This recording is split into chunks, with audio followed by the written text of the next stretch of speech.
Morning students, आज हम CEPH 611 की यूनिट 1 स्टार्ट करेंगे। Let's start with chapter 1 alpha rays, spectra and decay. Will study about alpha rays in this chapter. हमारा first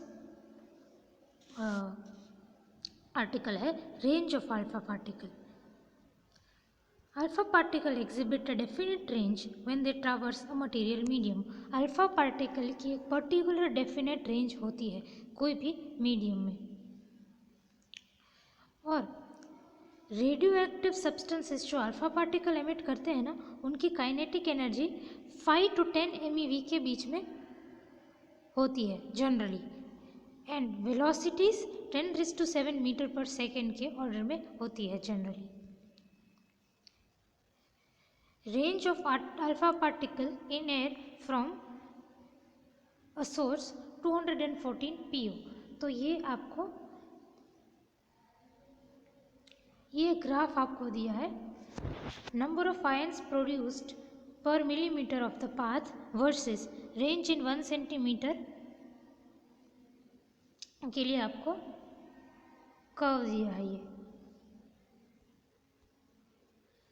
अब इस curve पे ध्यान दीजिए। Towards the end of the curve के अंत में आप देखेंगे तो नंबर ऑफ आयन पेयर्स बढ़ रही है, number of ion pairs produced बढ़ रहा है। क्यों? Towards the end of the range the ionization increases. Why? This is because the alpha particles move slowly and so have more time to interact with surrounding atoms। अब alpha particle एक medium में enter हुआ, ठीक है, ये medium है हमारा। Alpha particle इस मीडियम में एंटर होगा। मीडियम में एंटर होते ही क्या होगा कि वो मटेरियल है उसके एटम्स के साथ कोलाइड करेगा, और कोलिजन के बाद वो क्या करेगा, उस मीडियम को एनर्जी ट्रांसफ़र कर देगा और उस मीडियम में इलेक्ट्रॉन आयन पेयर बनाएगा। मीडियम में जो एटम होंगे उससे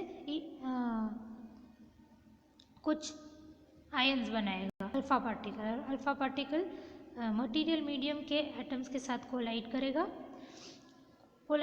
तो अल्फा पार्टिकल की खुद की थोड़ी सी एनर्जी वो मटेरियल मीडियम को ट्रांसफ़र कर देगा और मीडियम में कुछ आयन पेयर्स प्रोड्यूस होंगे और अल्फा पार्टिकल की एनर्जी घट जाएगी। फिर अल्फा पार्टिकल थोड़ा और आगे जाएगा, दूसरे एटम से कोलाइड करेगा और अल्फा पार्टिकल की एनर्जी और घट जाएगी। तो अल्फा पार्टिकल जब ऐसे करते करते एंड तक पहुंच जाएगा, बहुत आगे तक पहुंच जाएगा, तो अल्फा पार्टिकल की एनर्जी काफ़ी सिग्निफिकेंटली कम हो चुकी होगी। अब एनर्जी इतनी सिग्निफिकेंटली कम हो गई, इसका मतलब क्या? इसका मतलब ये कि उसकी स्पीड भी कम हो गई।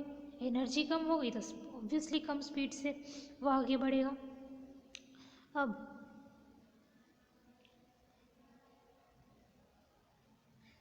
कम स्पीड से आगे बढ़ता हुआ अल्फा पार्टिकल है। अल्फा पार्टिकल पहले जिस स्पीड से जा रहा था उससे कम स्पीड से आगे बढ़ रहा है। अगर कम स्पीड से अल्फा पार्टिकल आगे बढ़ेगा तो उसके पास आसपास के एटम के साथ इंटरैक्ट करने का टाइम ज़्यादा होगा। आसपास के एटम्स के साथ ज़्यादा टाइम इंटरैक्ट करने को होगा, मतलब ज़्यादा आयन पेयर्स प्रोड्यूस्ड होंगे। सी, this is because alpha particle move slowly and so have more time to interact with surrounding atoms, thereby increasing the number of ion pair produced.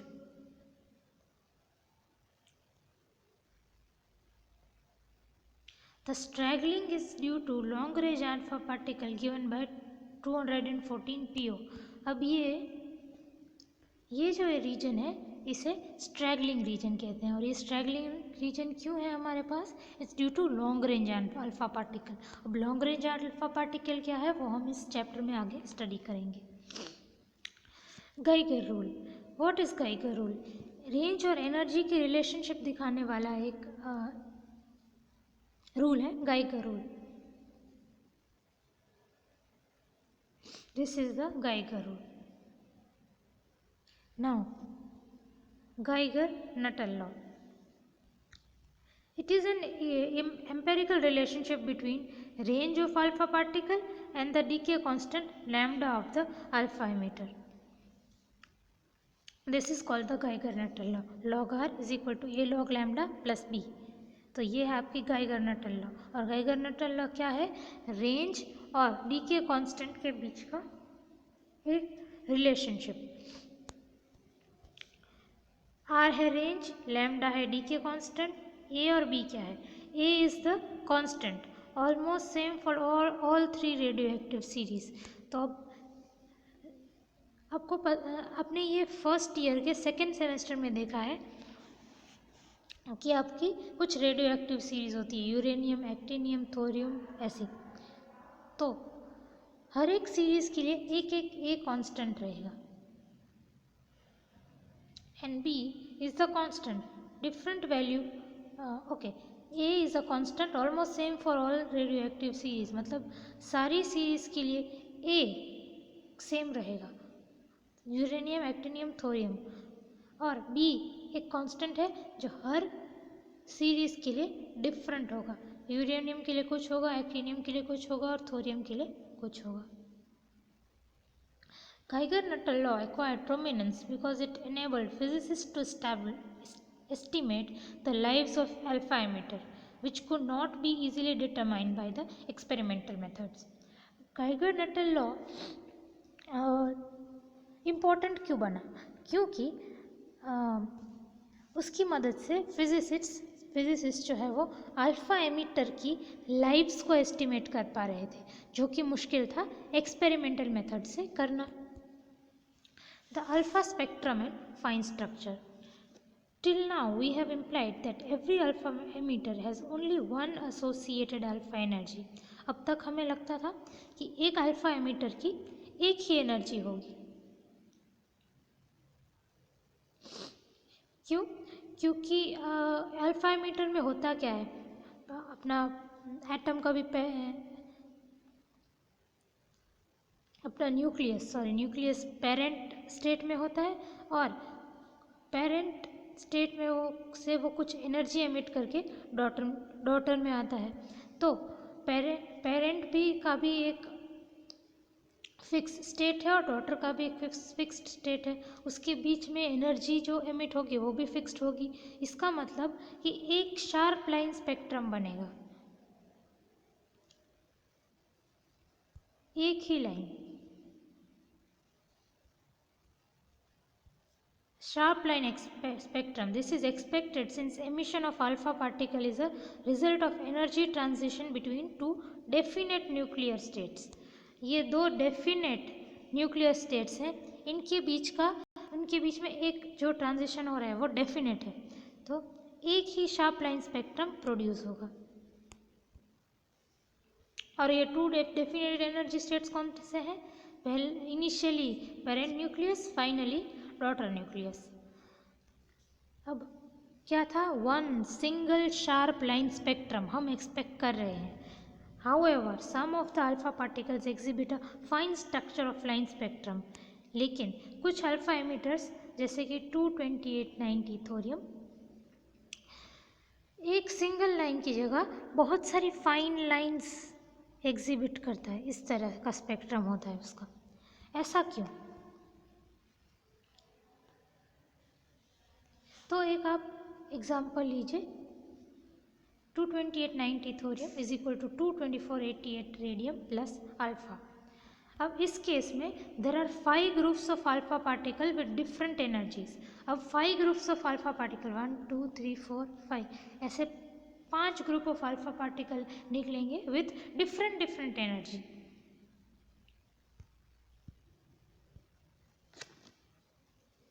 ये आपके थोरियम का parent nuclear state और ये daughter radium का final जो है nuclear state है, वो एनर्जी स्टेट. तो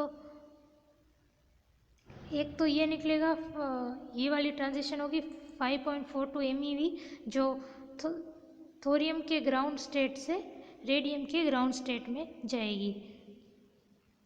ये एक ट्रांजिशन होगा। और रेडियम के और 4 एक्साइटेड स्टेट है, 1 2 3 एंड 4, और 4 एक्साइटेड स्टेट्स हैं, ठीक है। तो थोरियम इन 4 एक्साइटेड स्टेट में से किसी में भी जा सकता है। For example thorium 5.34 MeV emit करके रेडियम के पहले एक्साइटेड स्टेट में गया। अब यहाँ आ गया, उसके बाद क्या होगा कि एक्साइटेड स्टेट में तो रह नहीं सकता रेडियम के इंडेफिनिटली, तो वो क्या करेगा, यहाँ से गामा रे एमिट करके नीचे ग्राउंड स्टेट में आ जाएगा। उसी तरह से वो रेडियम के था सेकेंड एक्साइटेड स्टेट यहाँ भी हो सकता है। तो थोरियम 5.21 MeV एमिट करेगा और यहाँ आ जाएगा एक्साइटेड स्टेट पे, ठीक है। तो 5.21 MeV का अल्फा पार्टिकल एमिट करेगा और यहाँ आ जाएगा। उसके बाद जैसे कि मैंने कहा वो इनडेफिनेटली तो रह नहीं सकता एक्साइटेड स्टेट में, तो वो कुछ gamma ray photon, gamma rays emit करके नीचे आ जाएगा। तो इसी तरह से आपके 5 अलग अलग 1 2 3 4 and 5 groups of alpha particles मिलते हैं।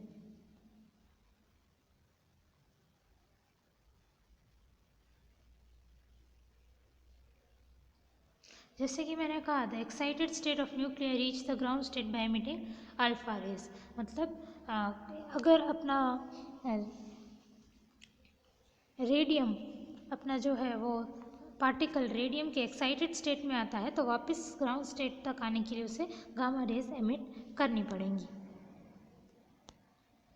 Long range alpha particle. Now let us see what are long range alpha particles. If the parent alpha emitter emits alpha particle when it is in an excited state, then we get long range alpha particle. अब 212 PO parent है and 208 PB is your daughter. अब parent के excited states की बात करते हैं। यहाँ क्या था, पेरेंट ग्राउंड स्टेट में था और हम डॉटर के अलग अलग एक्साइटेड स्टेट्स की बात कर रहे थे। डॉटर इस केस में हम देखेंगे कि ये डॉटर का ग्राउंड स्टेट है एंड पेरेंट के एक्साइटेड स्टेट्स को हम देख रहे हैं। देखियो 212 PO का के ये 2 एक्साइटेड स्टेट्स हैं। तो अगर इनिशियली आपका पेरेंट न्यूक्लियस एक्साइटेड स्टेट में होगा तो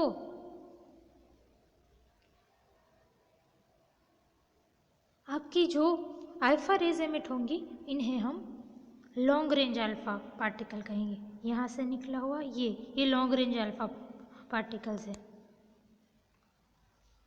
ये ग्राउंड स्टेट है 212 PO का, ये जो निकली वो नॉर्मल रेज है, नॉर्मल अल्फा पार्टिकल्स है। बट इन दोनों में से जो निकल रही हैं वो अल्फा 1 और अल्फा 2 वो तुम्हारी लॉन्ग रेंज है।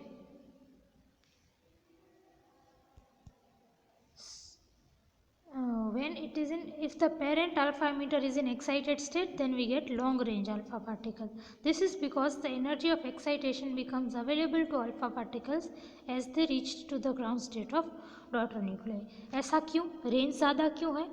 रेंज ज़्यादा इसीलिए है क्योंकि एक्साइटेड पेरेंट के पास एनर्जी ज़्यादा होती है, ठीक है। तो वो एनर्जी, क्योंकि एक्साइटेड पेरेंट के पास एनर्जी ज़्यादा होती है तो वो लंबी रेंज का अल्फा पार्टिकल एमिट कर पाता है।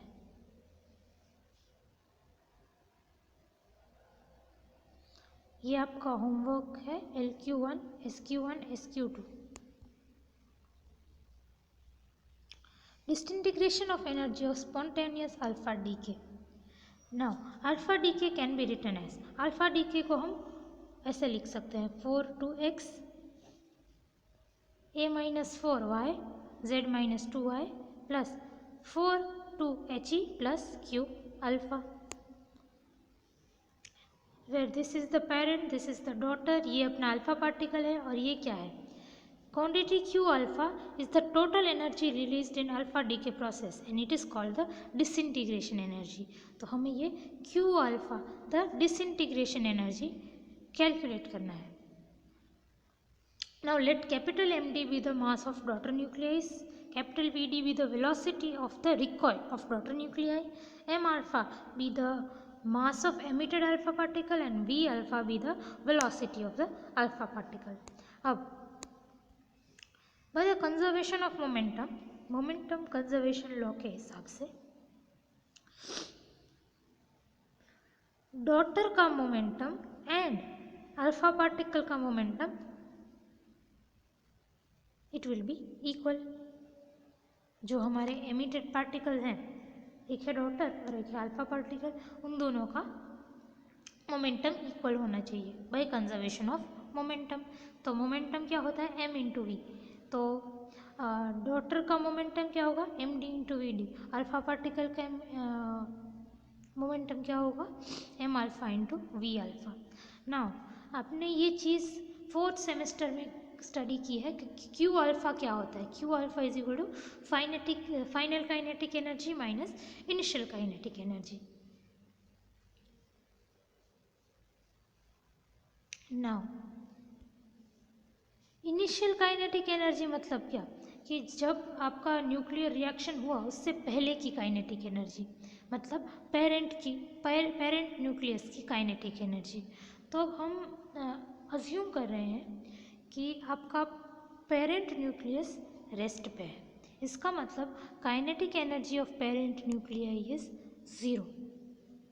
Kinetic energy of parent nuclei is 0। Final kinetic energy, और फाइनल काइनेटिक एनर्जी मतलब क्या, जो आपके प्रोडक्ट्स में है उनकी काइनेटिक एनर्जी है। प्रोडक्ट में क्या है, एक तो डॉटर है और एक तो अल्फा पार्टिकल निकल रहा है। अब डॉटर की काइनेटिक एनर्जी क्या होता है, हाफ एम वी स्क्वायर। तो डॉटर की काइनेटिक एनर्जी होगी half M D V D square और प्लस अल्फा पार्टिकल की होगी half M alpha V alpha square. इसको आप सिंप्लीफाई करेंगे तो कुछ ऐसा आपका क्यू अल्फा निकलेगा। अब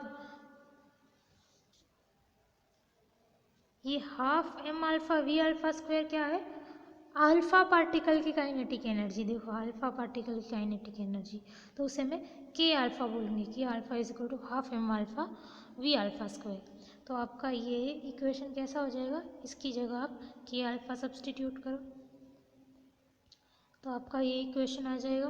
but M alpha by M D is what is M alpha by M D. Alpha particle का mass will be proportional to 4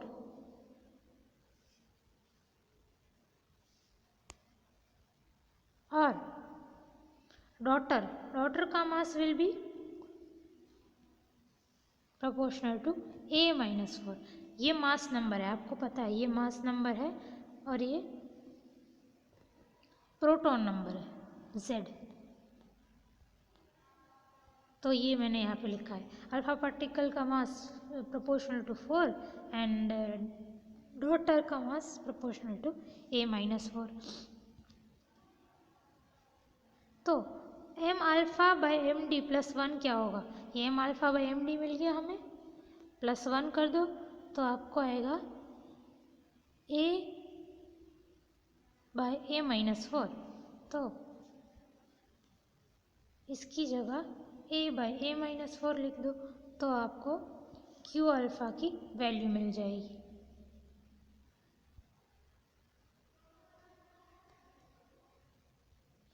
Since A is usually large, Q alpha is nearly equal to K alpha. K की value usually काफ़ी large होती है, तो A की value अगर large है तो A divided by A minus 4 की वैल्यू काफ़ी बड़ी नहीं होगी।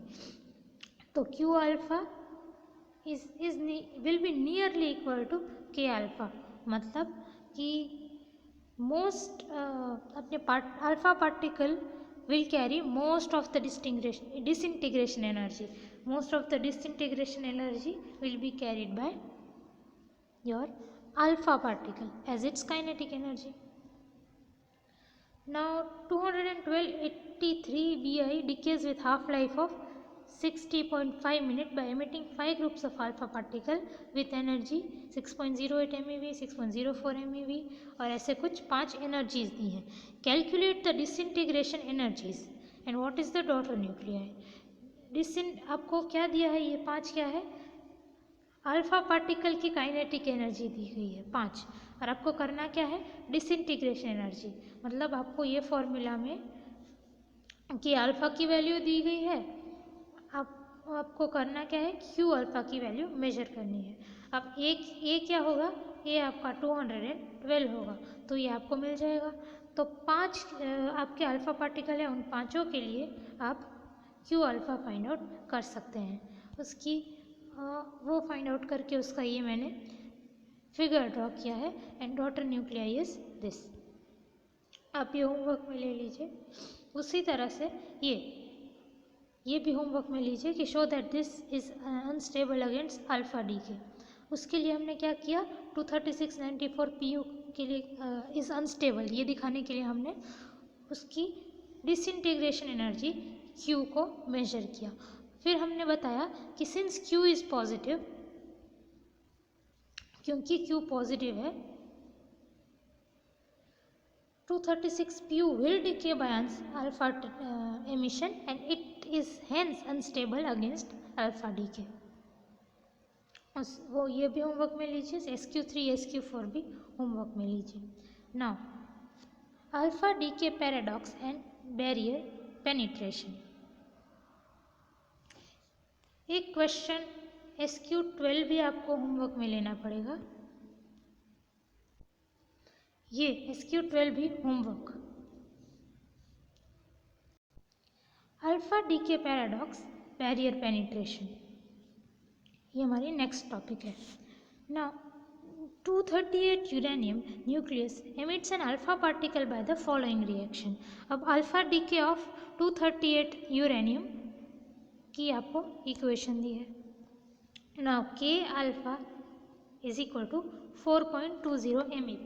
Thus, a 4.20 MeV alpha particle is able to come out of uranium nucleus.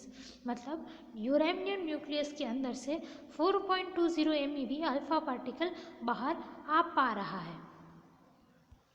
On the other hand, it was found that alpha particle from 212 PO having kinetic energy of order 9 MeV gets scattered and there is no absorption of alpha particle by 238 uranium. Clearly, 9 MeV alpha particle is unable to cross the repulsive Coulomb potential barrier to enter 238 uranium, while the 4.9 MeV alpha particle is emitted by 238 uranium. अब paradox क्या है? Paradox ये है कि 9 MeV का एक alpha particle है, 9 MeV का एक अल्फा पार्टिकल 212 PO है ना, 9 MeV का एक अल्फा पार्टिकल एमिट करता है. वो अल्फा पार्टिकल आपके यूरेनियम के पोटेंशियल बैरियर को क्रॉस करके अंदर नहीं जा पाता, वो वापस इस तरह से रिफ्लेक्ट हो जाता है. इसका मतलब क्या, देखो, अगर कोई पोटेंशियल बैरियर है, अपने पार्टिकल को अगर इस पोटेंशियल बैरियर को क्रॉस करके जाना है तो हमारे पार्टिकल के पास इस पोटेंशियल बैरियर से ज़्यादा एनर्जी होनी चाहिए, इस बैरियर से ज़्यादा एनर्जी होनी चाहिए. फॉर एग्जांपल ये पोटेंशियल 12 MeV का है, 12 MeV का, और हमारा पार्टिकल जो है वो 9 MeV का आ रहा है, तो वो इस 12 MeV के बैरियर को क्रॉस नहीं कर पाएगा और वापस स्कैटर हो जाएगा. बट इस 12 MeV के बैरियर में मैं 15 MeV का पार्टिकल इंसिडेंट करूं तो वो बैरियर को क्रॉस कर जाएगा। समझ आया? इसका मतलब अगर 9 MeV का पार्टिकल स्कैटर हो रहा है तो इसका मतलब क्या कि क्लासिकली, अभी तक हमने सिर्फ क्लासिकल मैकेनिक्स स्टडी किया है, तो क्लासिकली तो यही होना चाहिए जो मैंने आपको समझाया। सो क्लासिकली अगर आप देखने जाएं तो अगर 9 MeV का पार्टिकल स्कैटर हो रहा है, इसका मतलब कि जो ये बैरियर है वो 9 MeV से तो ज़्यादा ही होना चाहिए। ठीक है, हमारा बैरियर 9 MeV से तो शायद ज़्यादा ही होना चाहिए, लेकिन एक काफ़ी इंटरेस्टिंग चीज़ हो रही है जिसे हम पैराडॉक्स कह रहे हैं। वो इंटरेस्टिंग चीज़ ये है दैट 4.2 MeV का अल्फा पार्टिकल उस बैरियर को क्रॉस करके बाहर आ पा रहा है। मैंने अभी हमने प्रूव किया कि 9 MeV का पार्टिकल बाहर से अंदर आने की कोशिश कर रहा है, लेकिन वो अंदर नहीं आ पा रहा, रिफ्लेक्ट बैक हो जा रहा है। क्यों? विच मीन्स वो जो ये दिखाता है दैट अपना पोटेंशियल जो है, पोटेंशियल बैरियर 9 MeV से तो ज़्यादा ही है, तो बाहर से 9 MeV का पार्टिकल अंदर नहीं आ पा रहा, वो वापस डिफ्लेक्ट हो जा रहा है। तो इसी लॉजिक से 9 MeV से कम वाली एनर्जी, 9 MeV वाला अगर पार्टिकल अंदर नहीं आ पा रहा पोटेंशियल क्रॉस करके, तो 9 MeV या उससे कम एनर्जी वाला बाहर भी नहीं जा पाना चाहिए पोटेंशियल को क्रॉस करके, लेकिन 4.2 MeV का अल्फा पार्टिकल पोटेंशियल क्रॉस करके बाहर निकल पा रहा है। अब ये क्यों रहा है? Why is this happening? Classically तो ये नहीं होना चाहिए according to classical mechanics, but ये हो रहा है। Why is it happening? In 1928, George Gamow and independently R. Gurney and E. Condon applied wave mechanics to the problem. इस प्रॉब्लम को इन दोनों ने वेव मैकेनिकली सॉल्व करने की ट्राई की and were able to successfully resolve the alpha decay paradox. तो ये जो पैराडॉक्स है कि 9 MeV या उससे कम के पार्टिकल्स अंदर तो नहीं आ पा रहे पोटेंशियल क्रॉस करके, लेकिन अंदर से 9 MeV से कम 4.2 MeV का अल्फा पार्टिकल बाहर निकल पा रहा है। ये है पैराडॉक्स। तो इस पैराडॉक्स को वो वेव मैकेनिक्स अप्लाई करके सक्सेसफुली सॉल्व कर पाए। The relative probability of tunnelling through the rectangular barrier of height VO and breadth B is. अब हमें टनलिंग मतलब निकल पाना, बैरियर से निकल पाना। Wave mechanically probability of tunnelling is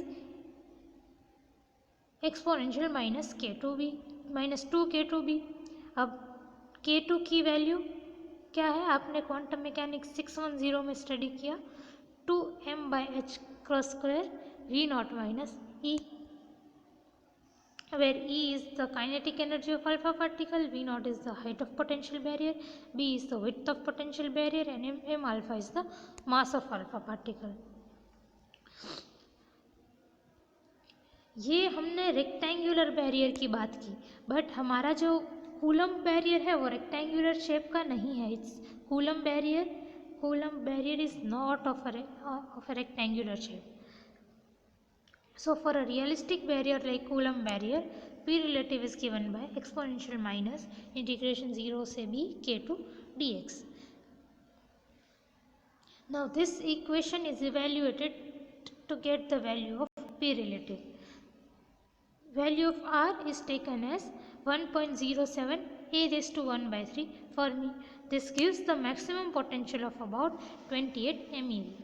इससे आपको मैक्सिमम पोटेंशियल की वैल्यू लगभग 28 MeV की मिलती है। ये इक्वेशन 2 है, इसको आप सॉल्व करो तो आपको maximum value of voltage of potential 28 MeV मिलेगा for a realistic coulomb barrier. अब हम रियलिस्टिक कूलम बैरियर की इसकी बात करते हैं।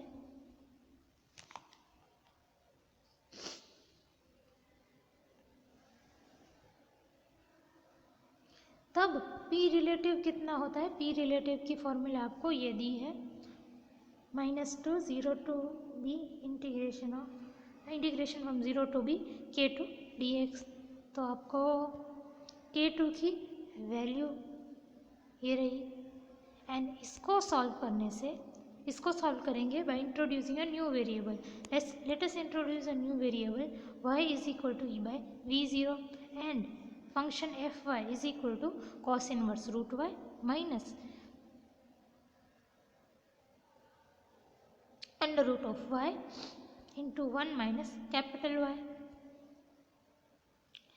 The above integral can be evaluated to give. इस इंटीग्रल को आप इवेल्युएट करो और आपको p रिलेटिव क्या मिलेगा, exponential minus beta F Y, where beta is equal to 4 into 2z square by h cut v, where v is the, इसमें v क्या है, v is the velocity of alpha particle after emission.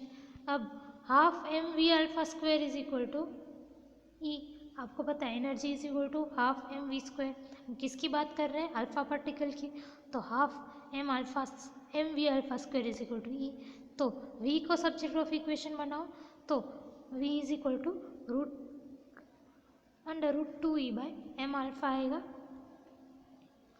Since alpha particle की energy कितनी emit हो रही है 4.2 MeV। देखो 4.2 MeV alpha particle is able to come out, मतलब कितने की एमिट हो रही है, 4.2 MeV की। और कितने पोटेंशियल का और अल्फा पार्टिकल का पोटेंशियल कितना कैलकुलेट कर रहे हैं हम लोग, 28 MeV। तो VO is equal to 28 MeV। तो y is equal to, y की वैल्यू आपको मिल जाएगी इस इक्वेशन से, और फिर इस इक्वेशन से आपको क्या मिलेगा, Fy की वैल्यू। तो y और Fy की वैल्यू कैलकुलेट करो और ये वैल्यू, ये बीटा वाला फॉर्मूला यूज़ करके आपको बीटा की वैल्यू मिल जाएगी। Putting these values in equation 3।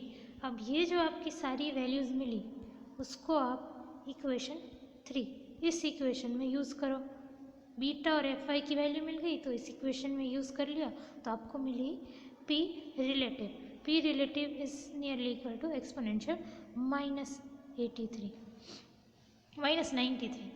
If a more rigorous calculation is made by not using square well approximation, then we get। अब हम स्क्वायर वेल अप्रॉक्सीमेशन यूज़ कर रहे हैं ये कैलकुलेशन करने के लिए, लेकिन अगर हम उस अप्रॉक्सीमेशन को निकाल दें और ज़्यादा रिगरस कैलकुलेशन करें तो हमें ज़्यादा एक्यूरेट वैल्यू मिलेगी प्रोबेबिलिटी की, और वो क्या होगी, exponential raise to -87, that is equal to 2 into 10 raised to 38. Probability comes out to be 2 into 10 raised to 38.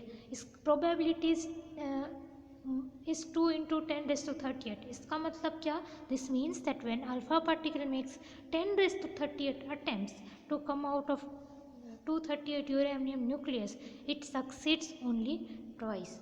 इसका मतलब ये कि 10 raised to 38 times alpha particle attempt करेगा, मतलब 10 raised to 38 times alpha particle potential से बाहर निकलने की ट्राई करेगा, उनमें से वो सिर्फ 2 बार सक्सेसफुल होगा वेव मैकेनिकली। अब क्लासिकली सोचने जाओ तो अल्फा पार्टिकल बाहर आना ही नहीं चाहिए, 4.2 MeV का पार्टिकल तो बाहर आना ही नहीं चाहिए, क्योंकि आप देखो 9 MeV का पार्टिकल बाहर से अंदर नहीं आ पा रहा, वापस रिफ्लेक्ट हो रहा है, मतलब अपना जो पोटेंशियल बैरियर है वो 9 MeV से तो ज़्यादा ही है। तो 9 MeV और उससे कम के पार्टिकल्स तो अंदर आ नहीं पा रहे। तो क्लासिकल मैकेनिक्स के हिसाब से देखने जाओ तो 9 MeV और उससे कम की एनर्जी अगर अंदर नहीं आ पा रही, बाहर से अंदर नहीं आ पा रही, तो 9 MeV से कम के एनर्जी, 9 MeV और उससे कम के एनर्जी के पार्टिकल्स अंदर से बाहर भी नहीं जा पाने चाहिए। बट हम देख रहे हैं दैट 4.2 MeV का मतलब 9 MeV से कम एनर्जी 4.2 MeV का पार्टिकल अंदर से बाहर निकल पा रहा है। आप क्लासिकली देखने जाओ तो ये चीज़ तो इम्पॉसिबल ही है कि हो ही नहीं सकता, लेकिन क्वांटम मैकेनिकली ये प्रूव हुआ कि अल्फ़ा पार्टिकल 4.2 MeV का अल्फ़ा पार्टिकल अगर 10⁻38 टाइम्स ट्राई करे ना तो उनमें से वो 2 टाइम्स सक्सेसफुल हो जाएगा बैरियर को क्रॉस करने में।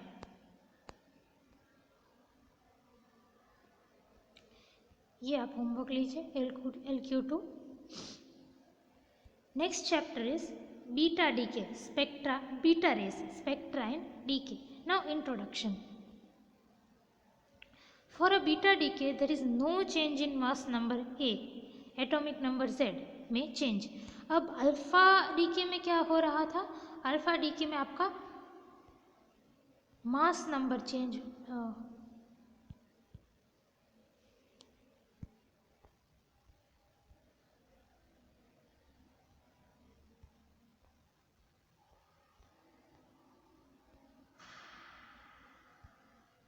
ओके। सो अल्फा डीके में आपका क्या हो रहा था that mass number was decreasing by 4 and proton number was decreasing by 2। ठीक है, पर बीटा डीके में क्या होगा कि मास नंबर बिल्कुल डिक्रीज नहीं करेगा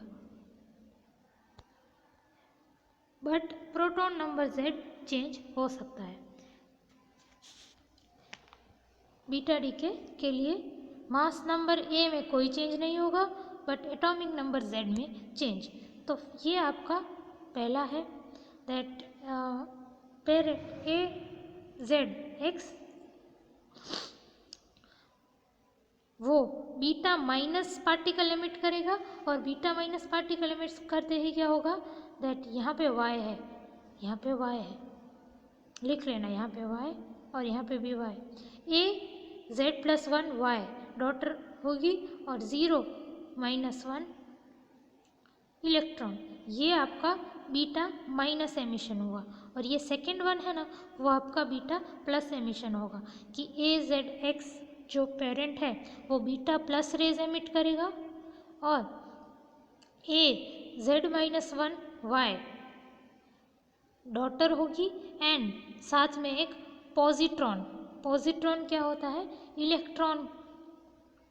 पॉजिट्रॉन क्या होता है? सेम इज इलेक्ट्रॉन की तरह उसका चार्ज होता है लेकिन इलेक्ट्रॉन की -1 इलेक्ट्रॉन की जैसा सेम चार्ज होता है लेकिन इलेक्ट्रॉन का चार्ज क्या होता है? -1.6 × 10⁻⁻19। इसका चार्ज भी इलेक्ट्रॉन की तरह सेम होता है लेकिन प्लस में होता है, प्लस में।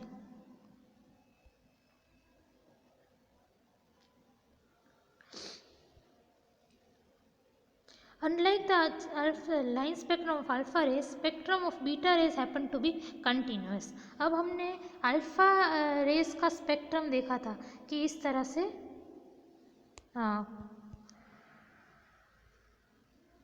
लाइंस होती हैं but beta ray spectrum is continuous. The spectrum of beta rays happens to be continuous. Alpha rays का स्पेक्ट्रम लाइन स्पेक्ट्रम था, बीटा रेस का स्पेक्ट्रम है continuous. The chief problem is that just like alpha decay, beta decay is also an energy transition between two definite states. अब alpha decay एक line spectrum क्यों था? क्योंकि कोई दो स्टेट थे उनके बीच में ऐसे ट्रांजिशन हो रहा था, तो ट्रांजिशन होगा तो एक लाइन बनेगी स्पेसिफिक, तो वो लाइन स्पेक्ट्रम बनेगा। ठीक है, तो अल्फा पार्टिकल में तो सही था लेकिन प्रॉब्लम क्या है पता है? प्रॉब्लम ये है कि बीटा डीके भी ऐसा ही है, बीटा डीके में भी यही होता है। देखो ये बीटा डीके है, ये पेरेंट न्यूक्लियस है और ये आपका डॉटर है, तो और बीटा माइनस एमिशन क्या हो रहा है कि एक एनर्जी स्टेट से दूसरे एनर्जी स्टेट में जा रहा है।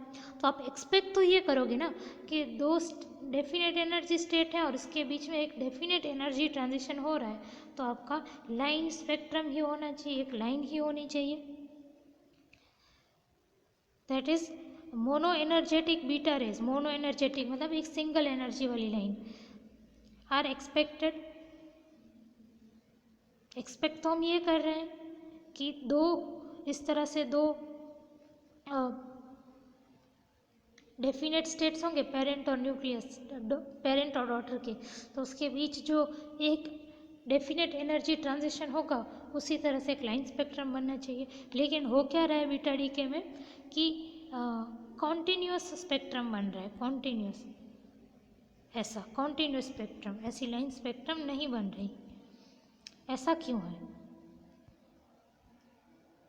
However, the spectrum observed is continuous. Most of the electrons corresponding to the peak of the curves are emitted with only 1/3 of the maximum energy Emax. तो देखो यहाँ पे ये बीटा एनर्जी का स्पेक्ट्रम है एंड ये बीटा प्लस एनर्जी का spectrum है। तो मोस्ट मतलब ये पीक्स जो हैं इस कर्व के स्पेक्ट्रम के, उसमें आप देख रहे होंगे that most of the particles, ज़्यादा से ज़्यादा number of particles are emitted with only 1/3 of the maximum energy Emax. What happens to the missing the other 2/3 of Emax? क्या होता है उस 2/3 Emax का? 1/3 वाली 1/3 आपको मिल गई, बाकी रेस्ट 2/3 का क्या होता है? This missing energy must be accounted for to uphold the principal of conservation of energy. Principal of conservation of energy को बचाने के लिए हमें ये मिसिंग 2/3 एनर्जी कहाँ जाती है ये हमें फाइंड आउट करना पड़ेगा। One of the hypothesis suggested that for this purpose was that missing energy in the beta spectrum was carried by a gamma ray. तो एक हाइपोथेसिस ऐसी सजेस्ट हुई थी कि ये जो 1/3 एनर्जी है वो तो आपका बीटा स्पेक्ट्रम बीटा रे ले जा रहा है और बाकी की जो 2/3 एनर्जी है ना वो गामा रेस के फॉर्म में एमिट हो रही है। लेकिन however observation with sensitive calorimeter did not reveal any energy apart from that given by continuous beta spectrum. लेकिन एक्सपेरिमेंट से पता चला कि ऐसा कोई गामा रेस तो डिटेक्ट हो नहीं रही है। इसका मतलब ये हाइपोथेसिस गलत है कि 1/3 एनर्जी बीटा रे लेके जा रही है और बाकी जो बची 2/3 एनर्जी है वो गामा रे फोटोन के फॉर्म में जा रही है। तो ये हाइपोथेसिस गलत निकला। Continuous beta spectrum has a definite upper energy limit Emax. Continuous energy spectrum का definite upper energy limit होता है, मतलब Emax से ज़्यादा एनर्जी नहीं हो सकती बीटा स्पेक्ट्रम के पास, एक एनर्जी डेफिनेट एनर्जी होती है। Emax is called end point energy. Emax को end point energy बोलते हैं and it's found to be equal to total energy available for disintegration of beta decay. मतलब Emax is equal to disintegration energy Q. Another serious difficulty presented by continuous nature of beta decay spectrum is that it appears to violate the conservation of angular momentum. एक दूसरी serious problem है continuous beta spectrum में, वो ये है कि it appears to violate the conservation of angular momentum. Continuous beta spectrum से conservation of angular momentum violate होता है। कैसे? तो ये एक बीटा डीके को आप एग्जांपल लीजिए, ये है आपका बीटा डीके। अब एंगुलर मोमेंटम क्या कहता है? कंजर्वेशन ऑफ एंगुलर मोमेंटम कि initial angular momentum and final angular momentum, ये दोनों इनिशियली और फाइनली एंगुलर मोमेंटम सेम होना चाहिए। लेकिन angular momentum of 3h is half, इस तरफ हाफ है, and that of 3he and e is either 0 और 1, इस तरफ या तो 0 होगा या तो 1 होगा, 0 और 1। तो ये देखो किसी भी हिसाब से आपका कंजर्वेशन ऑफ एंगुलर मोमेंटम नहीं हो रहा।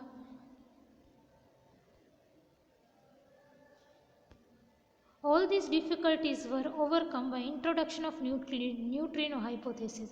अब कंटिन्यूस बीटा रे स्पेक्ट्रम के कारण डिफ़िकल्टीज क्या आ रही है? फर्स्ट डिफ़िकल्टी कि कंजर्वेशन ऑफ एनर्जी नहीं हो पा रहा। कि आपको ये तो पता है कि 1/3 of your particle energy is going to 1/3 of your particle energy is going to be with beta rays, और बाकी 2/3 का क्या होगा ये हमें नहीं पता। दूसरी प्रॉब्लम क्या आ रही है? दूसरी प्रॉब्लम आ रही है हमारी कंजर्वेशन ऑफ एंगुलर मोमेंटम की, कि इनिशियली और फाइनल प्रोडक्ट्स के बीच एंगुलर मोमेंटम कंजर्व होता नहीं दिख पा रहा। तो ये दो डिफ़िकल्टीज़ है, ध्यान रखना। इन डिफ़िकल्टीज़ को ओवरकम करने के लिए, सॉल्व करने के लिए हम we introduce न्यूट्रिनो हाइपोथेसिस। हम न्यूट्रिनो हाइपोथेसिस का यूज़ करते हैं। ये आप होमवर्क में ले लेना। Question 3 LQ3। Now let us start. What is Pauli's neutrino hypothesis?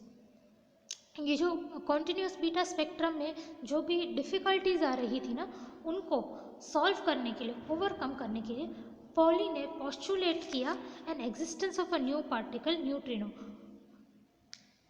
Poly ने कहा कि एक नया पार्टिकल न्यूट्रिनो एग्जिस्ट करता है। ये उसने 1930 में कहा था। According to Pauli, an additional particle called neutrino denoted by nu is emitted in the process of alpha DK.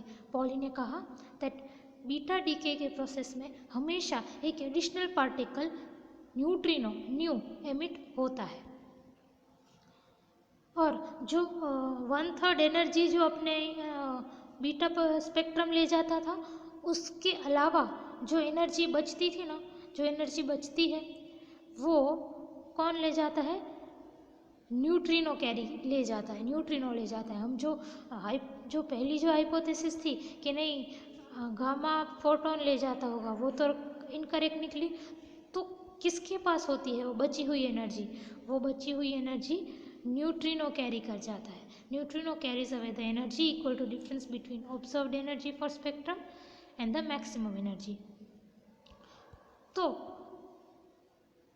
The principle of conservation of energy is thus upheld. तो अब हमारे पास एक पार्टिकल आ गया जो रिमेनिंग एनर्जी 1/3 एनर्जी जो थी वो तो बीटा लेके जा रहा था, बाकी जो रिमेनिंग एनर्जी है वो कौन लेके जा रहा है? न्यूट्रिनो। तो हमारा conservation of energy, principal of conservation of energy satisfy हो गया। अब ये neutrino, properties of neutrino, neutrino कैसा होना चाहिए? उसका ज़ीरो चार्ज होना चाहिए, ज़ीरो और ऑलमोस्ट ज़ीरो मास होना चाहिए, और उसकी स्पिन हाफ होनी चाहिए, उसकी स्पिन हाफ होनी चाहिए। तो क्या होगा? अगर स्पिन हाफ होगा ना, then it will satisfy the law of conservation of angular momentum.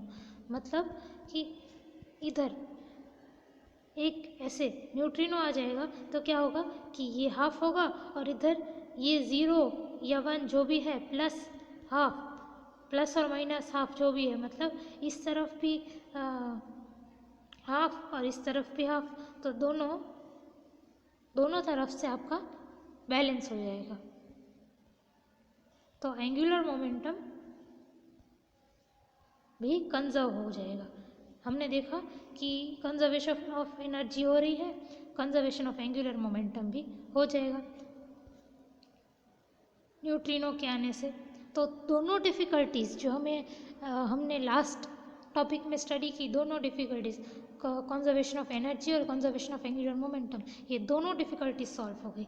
अब न्यूट्रिनो का स्पिन हाफ है, इसका मतलब न्यूट्रिनो कैसा होना चाहिए?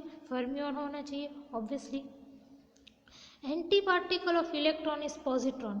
अब आपको पता है कि इलेक्ट्रॉन अगर ऐसा होता है तो उसका एंटी पार्टिकल क्या होता है?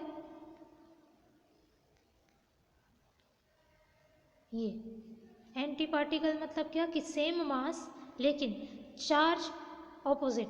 अगर इसके पास -1 का चार्ज है तो पॉजिट्रॉन के पास +1 चार्ज होना चाहिए। मतलब अगर इलेक्ट्रॉन के पास -1.6 × 10⁻⁻19 चार्ज है तो पॉजिट्रॉन के पास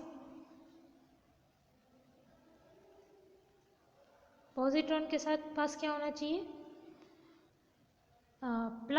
1.6 इंटू 10⁻⁻19 कूलम चार्ज होना चाहिए। उसी तरह न्यूट्रिनो का एंटी पार्टिकल क्या होगा? Anti neutrino. न्यूट्रिनो का एंटी पार्टिकल होगा anti neutrino. Anti neutrino has almost zero mass, zero charge और स्पिन हाफ। एंटी न्यूट्रिनो का भी ऑलमोस्ट जीरो चार्ज होगा, जीरो मास होगा एंड स्पिन उसके का हाफ होगा। तो आपको ये देख के तो लग रहा होगा कि न्यूट्रिनो और एंटी न्यूट्रिनो तो सेम है, क्योंकि न्यूट्रिनो में भी zero charge, zero mass and spin half. Anti neutrino में भी zero charge, zero mass, zero charge and spin half. तो इन दोनों में डिफरेंस क्या है न्यूट्रिनो और एंटी न्यूट्रिनो में? तो neutrino has its spin s nu always anti parallel to momentum p nu, while the spin s nu bar of antineutrino is always parallel to its momentum p nu bar। तो neutrino और anti neutrino में फ़र्क क्या है? Neutrino में इसका angular momentum s nu, ये sorry spin momentum s nu हमेशा एंगुलर मोमेंटम पी न्यू से 180 डिग्री मतलब एंटी पैरेलल होता है। लेकिन एंटी न्यूट्रिनो में स्पिन वेक्टर एस न्यू वो मोमेंटम वेक्टर पी न्यू से पैरेलल होता है। तो ये डिफरेंस है न्यूट्रिनो और एंटी न्यूट्रिनो में। Helicity is defined as p dot S divided by mod of P into mod of S. अब पी क्या है? आपका मोमेंटम, पी आपका मोमेंटम है और एस आपका स्पिन है। तो न्यूट्रिनो के केस में पी और एस के बीच में दोनों क्या है? 180 डिग्री पे है, विच मीन्स एंटी पैरेलल है। तो 180 डिग्री पी डॉट एस मतलब पी एस कॉस 180 क्या होगा? माइनस होगा, नेगेटिव वैल्यू होगी, कॉस पाई इज -1। तो h is equal to -1 for a neutrino. तो इस न्यूट्रिनो के लिए हेलिसिटी h इज -1। अब एंटी न्यूट्रिनो का क्या सीन है? p और s पैरेलल है, मतलब थीटा इज इक्वल टू 0। तो p डॉट एस क्या होगा? p डॉट एस में क्या होगा हमारा? कॉस थीटा मतलब कॉस 0 विच इज़ 1। तो हेलिसिटी इस केस में, एंटी न्यूट्रिनो के केस में helicity will be positive. Neutrino and anti neutrino move with the velocity of light c। Neutrino और एंटी न्यूट्रिनो की वेलोसिटी क्या है? It's the velocity of light c। Incorporating the neutrino hypothesis, we may write equations for beta decay as। अब neutrino hypothesis को include करके हम beta decay equations को कैसे लिखते हैं? तो फर्स्ट हम बीटा माइनस डीके देखेंगे। पेरेंट ए जेड एक्स से बनता है हमारा daughter A Z plus 1y plus an electron plus an anti neutrino. तो बीटा माइनस डी के साथ हमेशा एक एंटी न्यूट्रिनो बनेगा। और ये है beta plus decay, beta plus यहाँ पे प्लस लिखिएगा। A to Z X parent A Z X से डॉटर बनेगा ए जेड -1y, एक पॉजिट्रॉन निकलेगा और एक न्यूट्रिनो निकलेगा, विच मीन्स दैट एक बीटा प्लस डीके के साथ एक न्यूट्रिनो निकलेगा। बीटा माइनस डीके के साथ anti neutrino, beta plus decay के साथ न्यूट्रिनो। फॉर इलेक्ट्रॉन कैप्चर का इक्वेशन क्या है? इलेक्ट्रॉन कैप्चर मतलब आपका पेरेंट एक इलेक्ट्रॉन को न्यूक्लियस में कैप्चर कर लेता है। तो parent A Z x will capture an electron 0-1e and give daughter az -1y and a neutrino। तो इलेक्ट्रॉन कैप्चर के साथ हमेशा एक न्यूट्रिनो आता है। Fermi postulated the following basic nuclear transformation which led to beta decay। अब Fermi ने postulate किए कुछ बेसिक न्यूक्लियर ट्रांसफॉर्मेशंस जो बीटा डीके प्रोसेस को फैसिलिटेट करते हैं, उसको आगे बढ़ाते हैं। तो बीटा माइनस डीके का बेसिक ट्रांसफॉर्मेशन क्या है? दैट एक न्यूट्रॉन एक प्रोटॉन में कन्वर्ट हो जाता है, emitting an electron and an anti neutrino. एक ये आपका बीटा माइनस डी के है। देन आपके बीटा प्लस डी के में क्या होता है, दैट एक प्रोटॉन एक न्यूट्रॉन में कन्वर्ट हो जाता है, emitting a positron and a neutrino. और इलेक्ट्रॉन कैप्चर क्या कहता है कि एक प्रोटॉन जो है वो एक इलेक्ट्रॉन को कैप्चर करेगा और एक न्यूट्रॉन एमिट करेगा विथ अ न्यूट्रिनो। तो इन इक्वेशंस को, इक्वेशन 4 एंड इक्वेशन 5 को आप ध्यान में रखिएगा, क्योंकि हम ये पूरे इस पूरे यूनिट में यूज़ करेंगे इसको। ये LQ4, SQ5, SQ6, SQ7 और SQ8 होमवर्क में लीजिए। Now detection of neutrino. It is clear from equation 5 that beta decay is a 3-body problem. अब आप देखो, प्रोडक्ट हमारे पास 3 प्रोडक्ट आ रहे हैं, which means that beta particle is a 3-body problem. Beta minus और beta plus दिखे वो 3-body problem है। In contrast alpha decay is a 2-body problem. Alpha decay 2-body problem था। एक आपके पार्टिकल जो प्रोडक्ट था उसमें क्या आ रहा था, एक तो आपका डॉटर आ रहा था और एक आपका अल्फा पार्टिकल आ रहा था, तो 2 ही बॉडीज थी। पर beta particle is a 3-body problem. Conservation of momentum demands that after emission the beta particle and neutrino, the daughter nucleus recoils in a direction not exactly opposite to beta particle. अब 3-body problem में क्या होता है, that beta particle के emission के बाद neutrino और daughter nucleus दोनों एक दूसरे से एग्जैक्टली ऑपोजिट नहीं मूव होने चाहिए। देखो कुछ ऐसा,